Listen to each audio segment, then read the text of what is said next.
A graça e a paz, meus irmãos, do nosso Senhor e Salvador Jesus Cristo, esteja sobre todos vocês. Amém. Meu coração está muito alegre nesta noite. Ao vê-los aqui, eu louvo a Deus pela sua vida. Temos bastante visitantes nos visitando nesta noite, bastante irmãos, irmãs conosco nesta noite. Sejam bem-vindos desde já. Dizemos que é nossa alegria poder recebê-los aqui nesta noite. Famílias inteiras, acredito eu, está aqui conosco também nesta hora. Sejam todos bem-vindos, é um prazer, é uma alegria poder recebê-los aqui. Só uma informação para vocês, de antemão aqui, o conselho esteve reunido ontem, o conselho da igreja esteve reunido ontem, e nós decidimos usar o espaço integral da igreja, 100%. Foi decidido, está resolvido, só não colocamos em prática, em execução. A fé foi pequena, a igreja está cheia e os bancos estão sem poder ser usados aqui nesta noite. Mas resolveremos isso de imediato, se assim Deus nos permitir. Mas ao ver a igreja cheia, eu fiquei olhando para vocês aqui e eu me lembrei de algo que eu fiz hoje. Me lembrei de uma oração que eu fiz neste dia. Orei ao Senhor, pedindo que Ele enviasse, que Ele trouxesse o seu povo para a sua igreja. E você está aqui conosco nesta noite, todos vocês estão aqui. Então eu louvo a Deus pela sua vida e agradeço a Deus por Ele, pela sua misericórdia e graça, atender as nossas orações. E se você está aqui, é porque Deus falará contigo nesta noite. Então eu quero pedir a sua atenção, que você guarde agora a sua mente e o seu coração apenas para a palavra do Senhor nesta noite. E aproveite, porque nada existe de tão mais precioso do que a palavra do nosso Deus. Então prepare o seu coração e a sua mente e seja alimentado, fortalecido ou, se assim Deus permitir, até mesmo transformada a sua vida pelo poder da palavra do nosso Deus. Então eu quero convidá-los, a você também que nos acompanha na sua casa, para abrir a palavra de Deus lá no Evangelho de Mateus, capítulo 16. Mateus, capítulo 16. Eu irei fazer a leitura dos versículos 21 ao versículo 23. Versículos 21 a 23 será o texto da nossa mensagem nesta noite, no Evangelho de Mateus, capítulo 16, versículos 21 a 23. Esse sermão envolve o tema da santificação. Deus é santo. Nós lemos aqui alguns textos na liturgia que já chamava a atenção nesse sentido. Deus é santo e Ele requer então que nós, como seus filhos, sejamos santos também nesta vida aqui. Então, esse sermão envolve o tema da santificação e eu já falarei para vocês daqui a pouquinho sobre esse tema. Antes nós vamos ler, você pode acompanhar aí na sua Bíblia a leitura desse texto sagrado. Nos diz então a palavra de Deus, versículo 21. Desde esse tempo começou Jesus a mostrar a seus discípulos que lhe era necessário seguir para Jerusalém e sofrer muitas coisas dos anciãos, dos principais sacerdotes e dos escribas, ser morto e ressuscitado no terceiro dia. E Pedro, chamando-o à parte, começou a reprová-lo, dizendo: tem compaixão de ti, Senhor. Isso de modo algum te acontecerá. Mas Jesus, voltando-se, disse a Pedro: arreda, Satanás, tu és para mim pedra de tropeço, porque não cogitas das coisas de Deus, e sim dos homens. Que Deus nos abençoe na leitura e na exposição da sua palavra nesta noite. Eu quero iniciar esse sermão, essa mensagem nesta noite, dizendo o seguinte, irmãos: nós devemos tomar cuidado com os nossos desejos, os desejos que nós produzimos em nosso coração, os pensamentos que nós produzimos em nossa mente, movidos pelo desejo do nosso coração. Precisamos tomar cuidado, ter o cuidado, o devido cuidado com os desejos que nós produzimos. Esse texto aqui, meus irmãos e irmãs, ele mostra o desejo no coração de Pedro. Mas mais do que mostrar o desejo no coração de Pedro, ele mostra para nós, na verdade, que o desejo de Pedro, o desejo do coração de Pedro, fez dele um inimigo de Cristo. O desejo do coração de Pedro colocou ele numa posição de inimigo de Jesus Cristo. Olha a gravidade disto. E é isso que nós podemos observar aqui nesse texto. É interessante porque isso não é difícil de acontecer também conosco. Porque o nosso coração, ele é pecaminoso. E muitas vezes os nossos desejos também são pecaminosos. São desejos que não agradam a Deus. São desejos que não santificam a Deus e o nome de Deus entre os homens. São desejos que, quando colocados em execução, quando praticados, nós estamos incorrendo em pecados. Pecados muitas vezes abomináveis diante do nosso Deus. É por isso que nós devemos tomar cuidado com os desejos que nós produzimos em nosso coração e em nosso íntimo, para não pecarmos diante do Senhor. E aqui o apóstolo Pedro, o evangelista Mateus, nos mostra essa situação, esse contexto, em que o desejo do coração dele colocou ele numa posição de inimigo de Jesus Cristo, naquela situação, naquele momento. É interessante nós entendermos um pouco o contexto aqui, o que está acontecendo aqui. Um pouquinho antes desse texto, os versículos anteriores, olha que curioso. Se você voltar os seus olhos para os versículos anteriores, Jesus havia, de certa forma, elogiado o apóstolo Pedro. Vocês se lembram? Eu preguei sobre isso aqui a semana passada. Jesus fez uma pergunta muito importante para eles, para os discípulos. O que as pessoas estão dizendo aí? O que o povo está dizendo a meu respeito? Quem eu sou para eles? E eles dão a resposta. Mas a resposta do povo não é a resposta correta. Porque o povo vai dizer que ele é um profeta, que ele é Elias, que ele é João Batista, menos que ele é o Filho de Deus. Aí Jesus se volta para os discípulos e agora pergunta para eles: e vocês? Quem dizem que eu sou? O que vocês dizem que eu sou? E logo de imediato, este homem, o apóstolo Pedro, o líder dos apóstolos, ele toma a dianteira, ele toma a palavra e ele responde. E vocês sabem qual foi a resposta do apóstolo Pedro? Foi a resposta correta. Ele disse para Jesus: tu és o Cristo, o Filho do Deus vivo. E Jesus de imediato diz para Pedro: você é um homem feliz, bem-aventurado, e a palavra bem-aventurado significa isso, feliz, bem-aventurado és, Simão Barjonas, que é o nome de Pedro, porque não foi carne e sangue que te revelaram, mas meu Pai que está nos céus. E eu expliquei para vocês o que significa essa revelação, o que significou essa resposta de Pedro.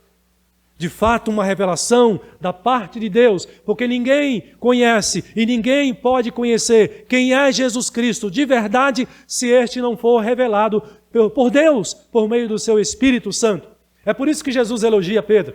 É por isso que Jesus agora diz para ele: você é um homem feliz, você é um homem bem-aventurado, porque não foi carne e sangue, ou seja, não foi a sabedoria humana que revelou para você quem eu sou, mas foi o próprio Deus no seu íntimo, no seu coração. Ele foi elogiado, ele foi destacado entre os 12 ali.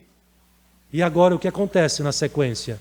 Ele é repreendido duramente por Jesus, agora nesse texto que eu li aqui para vocês. Ele é repreendido publicamente por causa do desejo do seu coração. Jesus, depois que elogia Pedro, ele resolve falar para os discípulos de maneira mais clara o seu plano de salvação. Quais são os próximos passos que ele vai executar? Jesus está a caminho de Jerusalém. E agora ele diz claramente para os discípulos: eu preciso me dirigir para Jerusalém. Eu preciso continuar para concluir a minha missão. Eu vim aqui neste mundo para cumprir uma missão. E é por isso que ele vai dizer nos versículos iniciais, Mateus começa dizendo no versículo 21, desde esse tempo começou Jesus Cristo a mostrar a seus discípulos o que lhe era necessário seguir para Jerusalém. Ele vai revelar mais claramente, com todas as letras, o seu plano de salvação. O que precisava ainda ser feito. E ele vai dizer: eu preciso sofrer muitas coisas da parte dos anciãos. Os anciãos aqui, já diz a palavra, são os mais velhos. Mas os mais velhos no contexto de liderança. São os líderes judeus que vão ridicularizar, vão humilhar Jesus Cristo lá na grande cidade de Jerusalém, no grande centro religioso. Os líderes do judaísmo que não reconheceram a Jesus Cristo como Pedro reconheceu, como sendo o Filho de Deus, como sendo o Deus encarnado, como sendo o Senhor, como sendo o Salvador. Eles vão humilhar Jesus. E Jesus está ciente disso, mas ele sabe que precisa encarar essa situação. Ele sabe que ele precisa completar a sua missão. E o quadro que Jesus vai descrever aqui não é um quadro bonito. Imagine, você tem o seu líder. Você o reconhece como um líder, um grande homem, uma grande pessoa em que você coloca toda a sua confiança. Você espera dele o apoio, espera dele o livramento, espera dele o socorro. É alguém que realmente você pode contar. É o seu líder, é o seu Senhor. E mais do que isso, para estes homens aqui, Jesus, eles esperavam que Jesus fosse o líder, o grande líder da sua nação. O grande rei da nação de Israel. Mas agora a história que eles começam a ouvir dos lábios de Jesus não condiz com a sua expectativa. Não condiz com a sua esperança, com a fé e a esperança que eles depositaram neste homem, em Jesus Cristo, no Filho de Deus. Ele não vai se assentar no trono para libertar a nação de Israel do domínio do Império Romano. O que Jesus está dizendo para esses homens, para os seus discípulos? Jesus está dizendo que ele vai sofrer nas mãos dos líderes lá em Jerusalém. Jesus está dizendo para eles que ele vai sofrer nas mãos dos principais sacerdotes, nas mãos dos escribas. Os escribas eram os responsáveis por fazer a tradução das escrituras do hebraico para o grego, para que eles pudessem ler, entender, conhecer as escrituras. E mais, não para aí.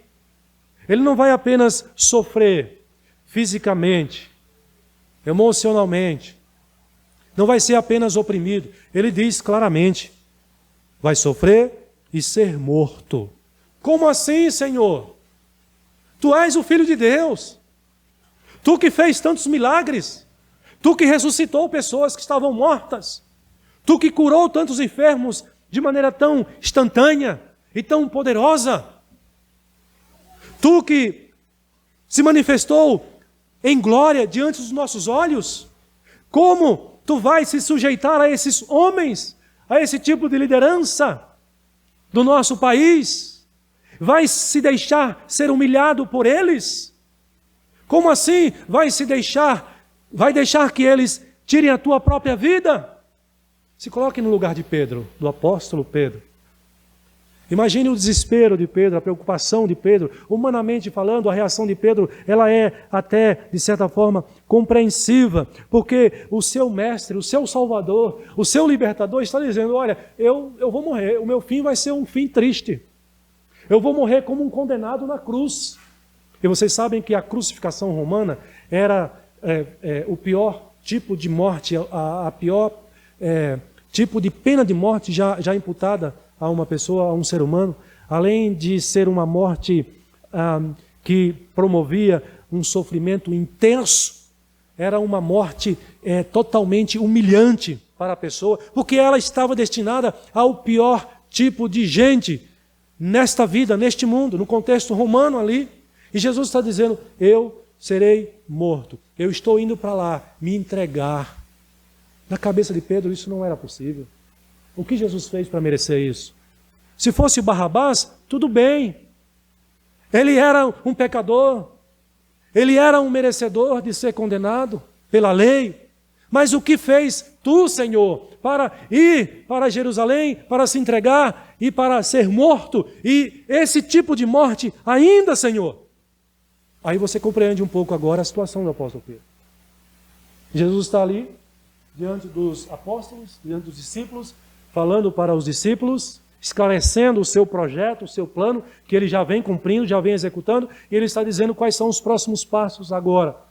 E os apóstolos estão ali, diante de Jesus Cristo, ouvindo a sua fala. E agora Pedro, ouvindo a explicação de Jesus, dos próximos passos, ele não se contém. E aí nos diz o texto, que ele vai lá e chama Jesus à parte. Senhor, peraí, dá licença um pouquinho. Eu preciso falar com o Senhor. Vamos conversar aqui em particular. Senhor, alguma coisa está errada. Olha o que ele diz para Jesus Cristo aqui na perspectiva de Mateus, que é quem escreve para nós aqui. Chamando-o à parte, ele começou a reprovar Jesus Cristo. Vê se pode isso. A ideia de você reprovar alguém é porque se alguém está fazendo alguma coisa errada, é ou não é? Se você está reprovando alguém é porque você está na sua concepção entendendo que aquilo que ele está fazendo é um erro. E era essa a perspectiva do apóstolo Pedro. Ele começa então a reprovar Jesus, ou seja, ele não aprova esse plano de Jesus, que é o plano de Deus, que é o plano da salvação da humanidade, que é o plano da redenção do universo. Pedro diz, está errado, Senhor. Não dê prosseguimento a esse plano, não. No meu coração aqui, isso não pode acontecer. Senhor, esse não é o meu desejo. E aí ele começa para tentar convencer a Jesus, ele diz, tem compaixão de ti. Ou seja, é como se o Senhor não tivesse tendo compaixão dele mesmo, como se ele tivesse perdido o amor próprio, como se ele tivesse perdido o amor à vida, e ele está se entregando à morte, como alguém que não tem mais o valor da vida, como alguém que despreza a vida, como alguém que jogou tudo para o alto. Senhor, tem compaixão de ti. E ele está convicto da sua visão, do seu entendimento, do seu desejo. Ele não tem dúvida, porque ele prossegue. Olha o que ele vai dizer para Jesus na sequência do verso 22. Ele diz enfaticamente, isso de modo algum te acontecerá. Com base em que Pedro tem essa certeza? Percebeu? Com base em que Pedro pode dizer para Jesus Cristo que isso de modo algum vai acontecer? Com base em uma única coisa. Presta atenção, que às vezes eu e você fazemos isso. Com base no seu coração, no desejo do seu coração. Ele está se guiando pelo seu coração. Ele não está se guiando pelas revelações do Antigo Testamento. Ele não está se guiando pelas profecias do Antigo Testamento com respeito ao Messias. Ele não está se guiando pelos ensinamentos do próprio Jesus Cristo, que já havia falado para eles a respeito da sua missão neste mundo. Lá em João 3,16, o texto maravilhoso que a gente conhece, porque Deus amou o mundo de tal maneira que enviou o seu Filho, para que todo o que nele crê, ele foi enviado para ser o sacrifício, para morrer, mas para que o que nele crê fosse salvo. Ele já tinha ouvido Jesus ensinar sobre o plano da salvação, mas agora ele tem certeza. E o fundamento da sua certeza, a base para a sua certeza, é o seu sentimento, é o seu desejo, é o que ele quer que aconteça. Ou seja, ele não quer que o seu mestre vá para Jerusalém para ser humilhado, para sofrer nas mãos dos líderes religiosos da época e muito menos para ser crucificado e morto. Pedro está se guiando pelo desejo do seu coração e ele toma o desejo do seu coração como o argumento firme, como a base. Às vezes você não age assim, e eu também. Eu tenho certeza. Eu tenho que fazer isso e isso na minha vida. Esse é o caminho. Aí chega o seu irmão, tenta dissuadir você, tenta fazer você mudar de ideia. Você não, nem adianta. É isso que eu quero para mim. Eu não tenho dúvida e é isso que eu vou fazer. Mas às vezes você não orou sobre isso. Você não consultou as Escrituras sobre esse desejo, sobre esse plano. Você não colocou diante de Deus, mas você quer. E você vai levar adiante esse plano. Com base em quê? Você tem convicção, mas convicção firmada em quê? No seu desejo, no desejo do seu coração. Pedro está dizendo, Senhor, isso de modo algum te acontecerá, isso não vai acontecer. Quem é Pedro para impedir que o plano de Deus com respeito à salvação não aconteça? Olha a posição que Pedro está tomando aqui, gente. Presta atenção. A posição que Pedro está assumindo aqui, se deixando guiar pelo desejo do seu coração. De quem é o plano da salvação? Quem é que elaborou esse plano na eternidade? E quem é que foi enviado para executar esse plano? E Pedro está dizendo, está peitando todo mundo aqui. Ele está dizendo, isso não vai acontecer. Pedro, presta atenção, acorda. Esse plano não é de homens. Esse projeto não é humano. Isso é plano de Deus. Deus criou este mundo perfeito e belo, com todo amor, com todo carinho. E à medida que Deus vai criando, quando você lê o capítulo 1 e 2 de Gênesis, você percebe isso. À medida que Deus vai criando o mundo, Ele vai contemplando, Ele vai dizendo, e viu Deus que isto era bom. E viu Deus que isto era bom. Chega no final, e viu Deus que isto era muito bom. A beleza da criação, a beleza do mundo. Você acha que Deus fez isso daqui porque Ele não tinha mais o que fazer? Você acha que Deus criou este universo tão belo e quando você começa a estudar sobre o universo, você fica encantado, você fica espantado, o tamanho e a complexidade desse universo, deste mundo, criado por Deus e que continua funcionando na sua perfeita ordem, como deve funcionar. As estrelas não caem do céu, o sol faz o seu percurso todos os dias, a lua está lá, o mar respeita os seus limites. Quem é que colocou tudo isso e faz isso funcionar todos os dias em uma ordem perfeita? Deus. Deus criou assim. Mas, ao criá-lo, o homem corrompeu, estragou a criação. O homem deu ouvidos a Satanás, ao diabo. Porque o diabo não se conteve com a vontade de Deus. Ele quis estragar o plano de Deus. E ele então usa Adão e Eva. E a criação de Deus é corrompida. Este mundo está corrompido. E a Bíblia nos ensina que este mundo está destinado à destruição. Mas sabe qual é a boa notícia? É que não é uma destruição final. Na verdade, este mundo está destinado a uma restauração. Aí é o ponto. Aí entra o plano de Jesus. Sabe por que ele veio a este mundo? Porque Deus não descartou este mundo. Esse mundo, essa criação de Deus não é uma criação descartável, como nós fazemos coisas descartáveis hoje, ou usamos coisas descartáveis hoje. Você usa um copo para tomar água, usou e jogou fora. A criação de Deus não é uma criação descartável. Deus criou perfeitamente, belamente. O homem corrompeu com o pecado, a ponto desse mundo ser necessário para que haja a restauração dele ser transformado, dele ser purificado. Deus vai destruir tudo isso e reconstruir novamente. Sabe qual é o preço que Ele pagou para isso? Jesus Cristo, o seu Filho. É por isso que João 3,16 diz que Ele enviou. Ele amou de tal maneira esse mundo. Deus continua amando esse mundo. E quando eu digo mundo, é tudo que há nesse mundo, inclusive a sua vida. Deus continua amando. E aí entra o plano de Deus. Se Jesus não viesse a esse mundo, não havia restauração, não havia salvação. Esse mundo continuaria caminhando para a destruição.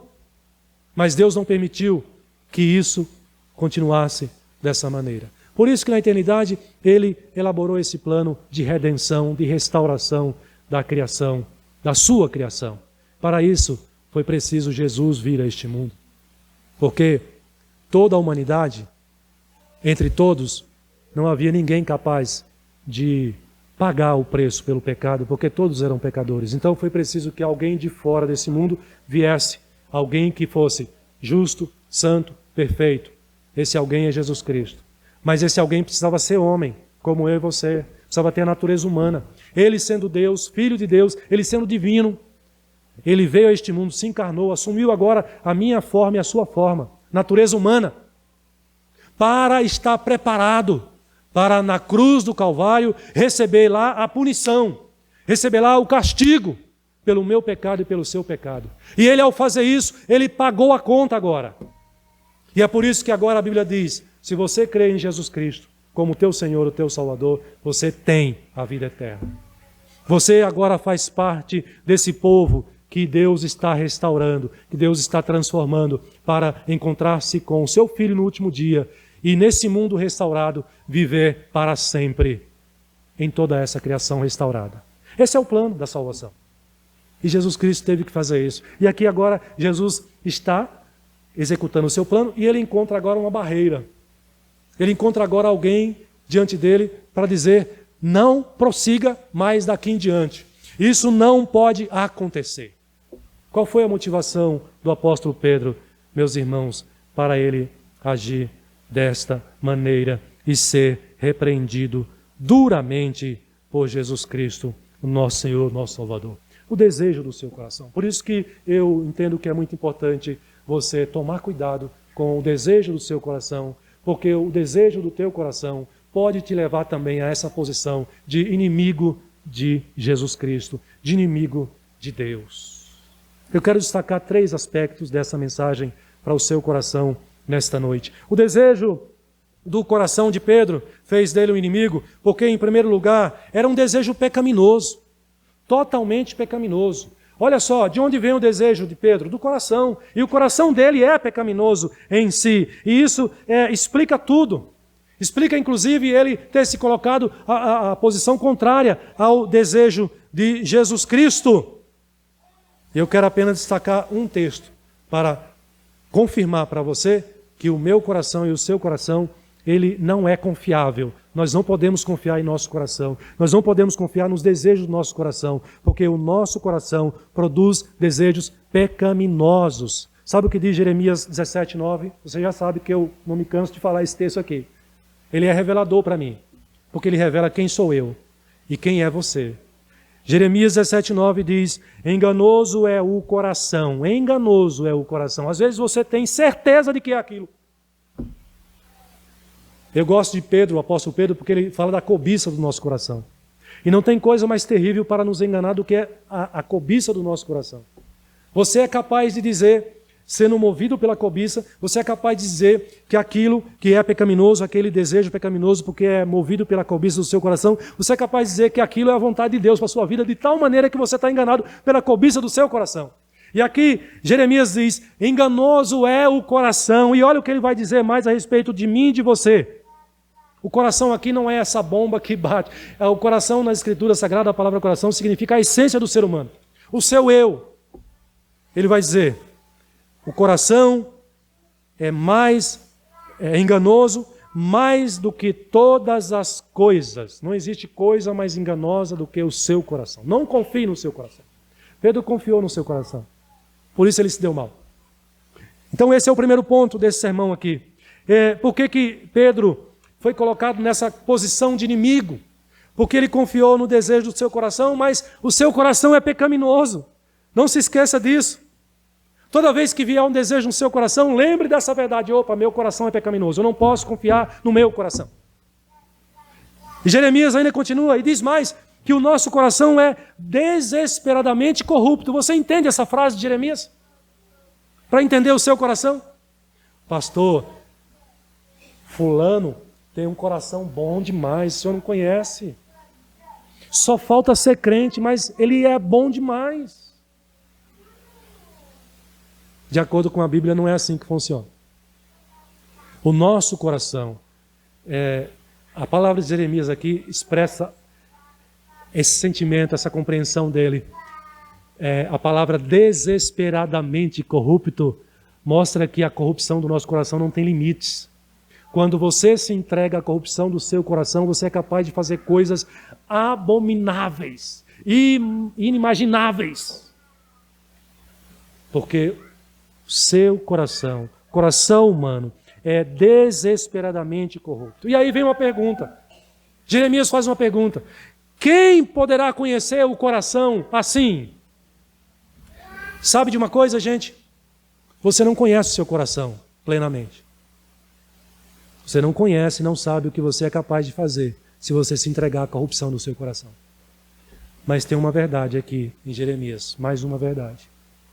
Há um que conhece o seu coração profundamente. Deus. Olha a pergunta de Jeremias. Quem o conhecerá? E aí Deus responde. Eu, o Senhor. Eu meço, eu tomo as medidas do coração, eu esquadrinho o coração.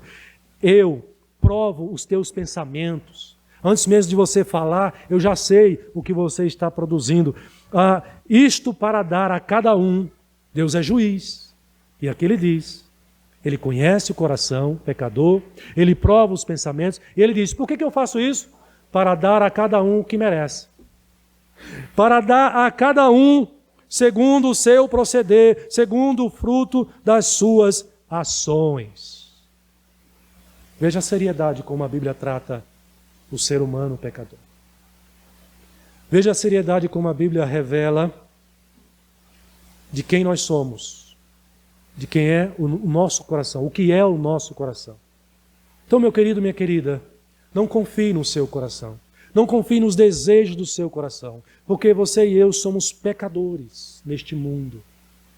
Nós somos influenciados pelo mal, pelo pecado, pela natureza nossa que é pecaminosa, mesmo se você já é uma pessoa convertida, se você já é uma pessoa redimida, salva, você ainda está sujeita a pecar. Você não é mais escrava do pecado, escravo do pecado, mas você está sujeito à tentação e ao pecado. Por isso da importância dessa mensagem nessa noite, para que você vigie, guarde o teu coração. Aliás, esse é o conselho bíblico. De todas as coisas que você tem que guardar, guarda o teu coração. É dele que procede as fontes, da vida, mas também é dele que procede o adultério, a mentira, o engano, e vai dizendo assim, nomeando a palavra de Deus, todos os nossos pecados. Então, em primeiro lugar, o desejo do teu coração pode te fazer inimigo de Cristo, inimigo de Deus, porque, em primeiro lugar, o desejo do seu coração é pecaminoso, porque o seu coração é pecaminoso. Em segundo lugar, por que Pedro foi levado a essa condição, a essa posição de inimigo de Deus? Por causa do seu desejo pecaminoso. Porque o seu desejo, esse desejo de Pedro aqui, irmãos e irmãs, era correspondente com o desejo de Satanás. Era o desejo no coração de Pedro, veja onde Pedro se deixa levar. O desejo no coração de Pedro de impedir que Jesus siga para cumprir a sua missão em Jerusalém, correspondia perfeitamente ao desejo de Satanás. Esse é o segundo ponto dessa mensagem aqui nesta noite.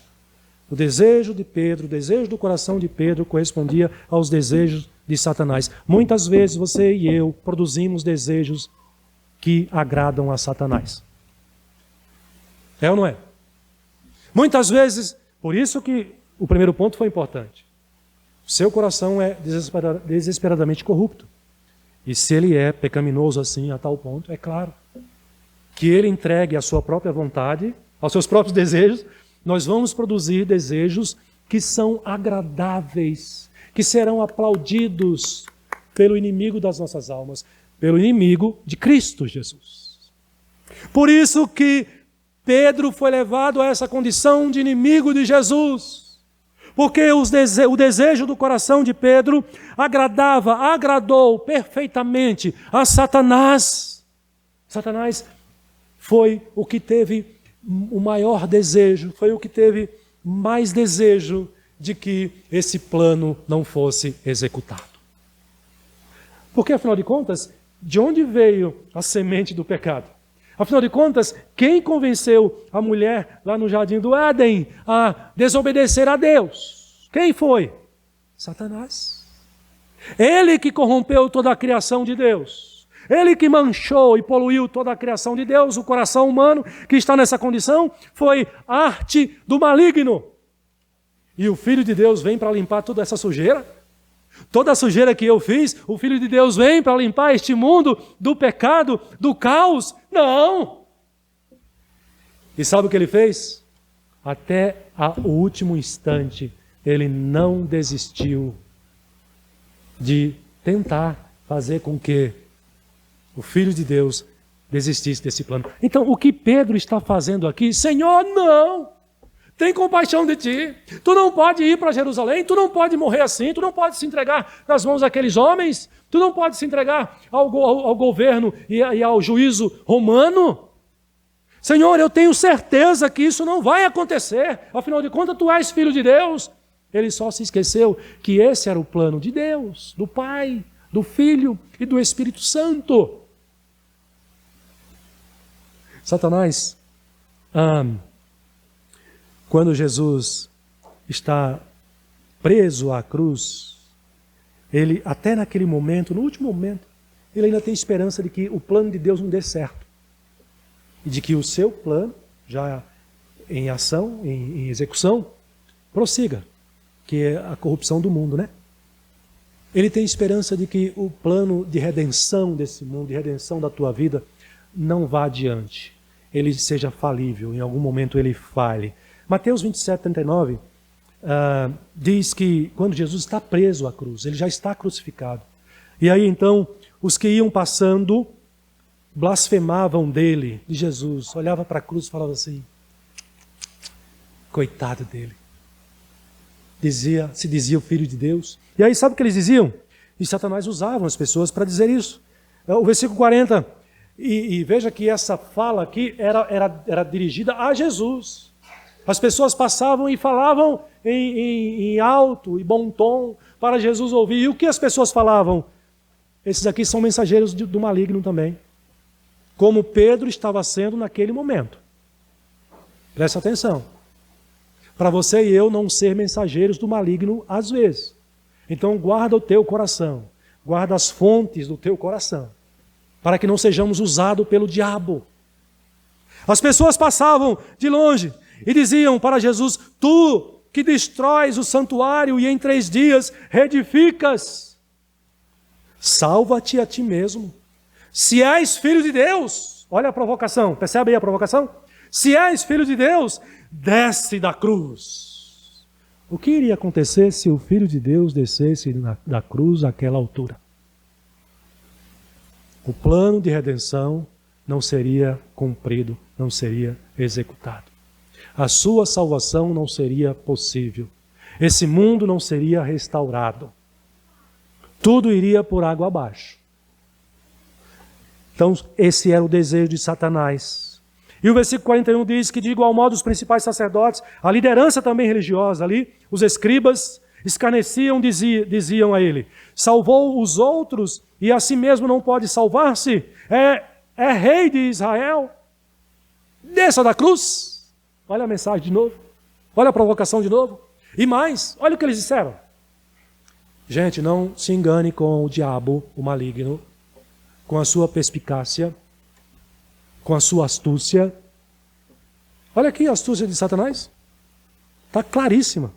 O versículo 42, os líderes com quem Jesus conviveu ali, fariseus, escribas, saduceus, os sacerdotes, eles agora estão dizendo para Jesus assim, ó, se você descer da cruz, nós vamos crer em você.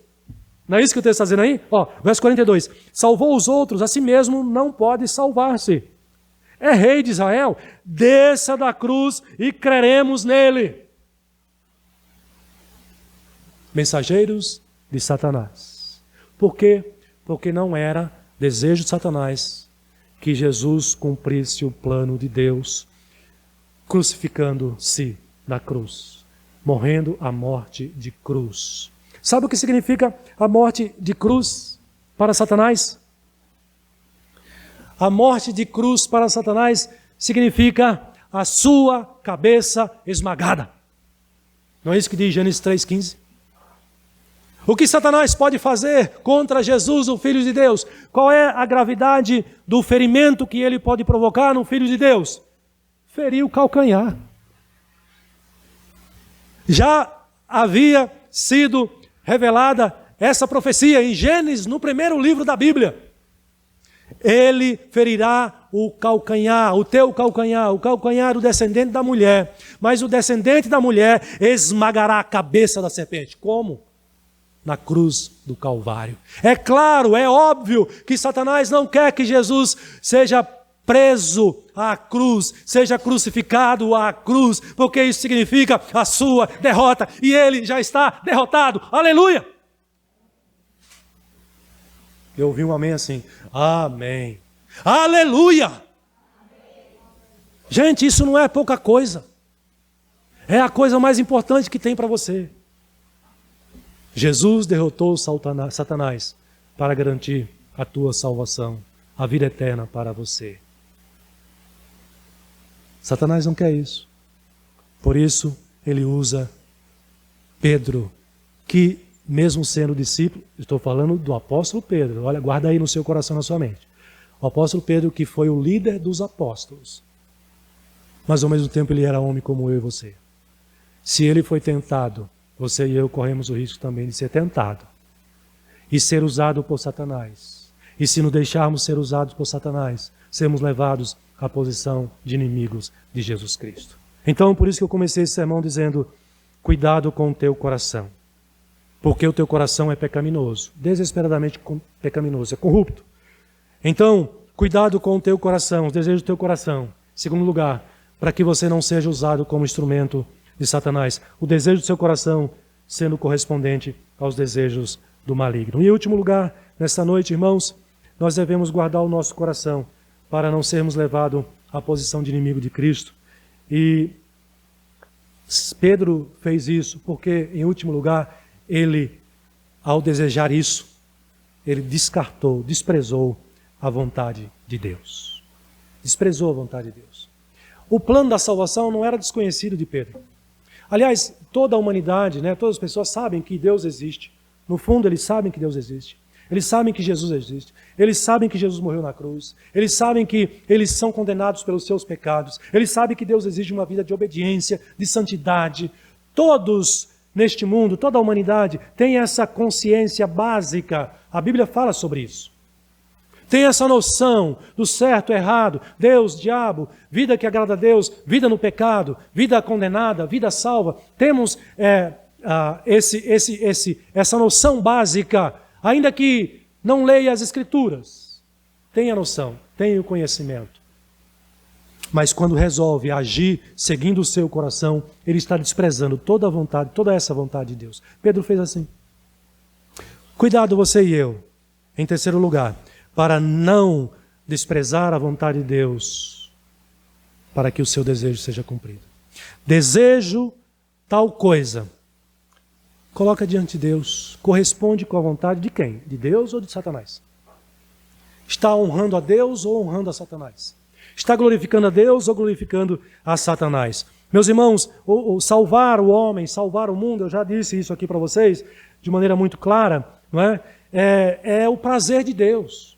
Deus se alegra, apesar de tão cara, de tão alto o preço que foi pago, que Ele pagou, enviar o seu Filho para morrer na cruz, o sofrimento que o Filho de Deus sentiu por causa do meu e do seu pecado, a separação que Ele sofreu lá na cruz do Calvário entre Ele e Deus, o Pai, a Trindade ali sendo separada, o Filho e o Pai sendo separados por causa dos nossos pecados. O preço que Ele pagou foi muito alto, mas apesar de tudo isso, Deus realiza esse plano com muito prazer, com muita alegria, com muita boa vontade, porque você e eu somos frutos da sua criação, frutos da sua imagem criativa, da sua mente criativa, obra das suas mãos. E Deus criou você e eu e este mundo com muito prazer, com muita alegria, como eu já demonstrei isso aqui para vocês, lembrando inclusive do que é relatado lá em Gênesis.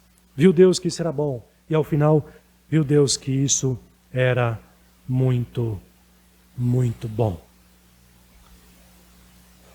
As pessoas vivem neste mundo, e apesar de ter essa noção de que Deus existe, de que deve prestar contas a Deus, de que haverá o dia do juízo final, todo mundo sabe disso. Mas desprezam essa verdade, ou essas verdades. Desprezam porque querem se entregar aos desejos pecaminosos do seu coração. Ou seja, não querem fazer a vontade de Deus, submetendo os seus desejos a Deus e à sua própria vontade. Mas Deus é dono dessa terra. Deus é dono da humanidade. Deus é o Criador, nós somos criaturas. E Ele não abre mão disso, dessa posição dele. Quando você lê Levítico capítulo 25, versículo 23, nós temos essa informação muito clara, uma informação que às vezes a gente não lembra. Diz assim: também a terra não se venderá. Isso Deus falando lá, estabelecendo as leis para os judeus. O judeu não podia vender a terra, né, uma porção de terra ali, ele tinha uma porção de terra, ele não podia vender para o seu irmão, para outra pessoa, de maneira que essa venda fosse perpétua. Eu vendo para você, ou eu compro, e essa é uma compra, essa terra agora é minha, para sempre é minha. Não. Ele diz assim: também a terra não se venderá em perpetuidade, porque a terra é minha. Aqui é o princípio que Deus está estabelecendo, dizendo assim: a terra não pertence a você. Não foi você que fez. A terra é minha. E aí, para representar isso, ele diz: olha, não venda perpetuamente. O título de compra, o documento de compra e venda, não dá direito a você ter essa terra perpetuamente. Por quê? Porque a terra é minha, fui eu que criei. O que mais ele diz aqui? Pois vós sois para mim estrangeiros e peregrinos. Vocês estão usufruindo de algo que eu fiz. O que é que a humanidade está fazendo com a terra hoje em dia? O que é que nós estamos fazendo com os rios, com os mares, com as árvores? Destruindo. Não é verdade, não? Aí você vai lá para um outro texto, também interessante, o último livro da Bíblia. E aí você descobre, sabe o quê? No último livro da Bíblia? Versículo 18 de Apocalipse capítulo 11, diz assim: na verdade as nações se enfurecem, chegou porém a tua ira. É juízo de Deus. Deus vem julgar essa terra. E aí ele diz assim: e o tempo determinado para serem julgados os mortos, para se dar o galardão aos teus servos. Então, julgar mortos, dar galardão aos servos, os profetas, aos santos e aos que temem o teu nome, tanto os pequenos como os grandes. E para destruir os que destroem a terra. Olha que interessante. Deus irá julgar este mundo e julgará, inclusive, aqueles que destroem a sua criação. É o que está dizendo Apocalipse, que Deus virá para destruir os que destroem a terra. O que isso aqui é importante? Qual é o princípio importante para nós aqui desse texto? Não se esqueça que Deus não abre mão da sua criação.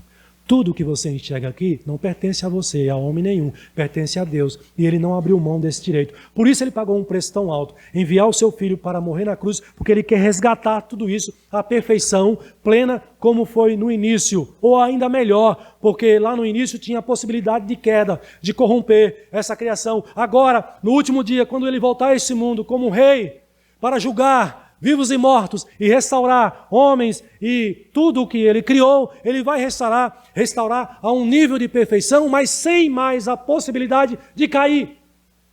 Entendeu? Ele não abre mão da terra, não abre mão da sua criação, e aqueles que estão judiando da terra, da criação de Deus, irão ter que prestar contas a Deus. Por isso o plano de Deus de resgatar a terra.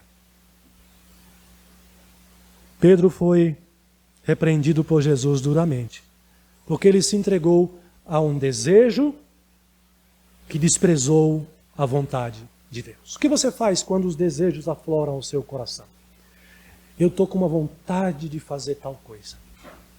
Eu estou com esse desejo há anos. Eu quero destacar aqui algumas aplicações para você nesta noite, e aí eu já concluirei também o meu sermão nesta noite. Queridos e queridas, para a sua segurança diante de Deus, submeta os seus desejos à palavra de Deus. Quando vier um desejo no seu coração de fazer algo, esteja preparado, já se antecipe. Será que isso Deus aprova? Ou será que eu serei condenado por causa disso? Será que com isso eu estarei agradando a Satanás? Eu estarei me colocando no papel de servo de Satanás, servindo a Satanás, ou estou servindo a Deus? Uma segunda aplicação. Busque conhecer melhor o seu coração. Isso aqui é interessante porque depois de uma certa idade, Só é ruim porque você descobre que você já está ficando velho, né? Depois você começa a ter essa autonomia, essa habilidade de avaliar o seu coração, é porque você já está com uma certa experiência de vida, né? Mas os mais novos podem começar a fazer esse exercício também. Busque conhecer o seu coração, os seus sentimentos, os seus desejos. Qual é a inclinação dos seus desejos? Quais são os seus pontos fracos? Você é tentado mais em que área? Tem gente que é tentado na área da língua, né? Tem várias piadinhas que eu me lembrei que eu não vou falar aqui, é claro. E nem em outro lugar também, né? Porque não é digno. Tem gente que é tentado na área sexual. Tem homens que são tentados com os seus olhos, a cobiça. Procure conhecer a si mesmo, para que você se antecipe às armadilhas de Satanás, conhecendo o seu próprio coração, os seus desejos. Outra aplicação que eu quero deixar para vocês nessa noite. Busque entender, busque ter discernimento. Tem a ver com o anterior que eu falei, com o ponto anterior que eu falei. Mas busque entender qual a razão desse desejo. E qual é o propósito. Qual a razão desse desejo? Por que você está tendo esse desejo? E aonde você quer chegar com esse desejo? E aí você pode pensar, qual vai ser o resultado se eu colocar isso em execução? Eu vou fazer bem às pessoas à minha volta com isso daqui? Ou eu vou fazer mal às pessoas diante de mim, ou a determinada pessoa, A ou B? Eu vou fazer bem a mim mesmo, ou eu vou fazer mal? Então não é só a Deus, perceba? Aliás, os 10 grandes mandamentos são resumidos em 2, amar a Deus e ao seu próximo. Busque ter discernimento. Por que eu estou tendo esse desejo? Onde eu quero chegar com isso? E qual vai ser o resultado se eu colocar isso em prática?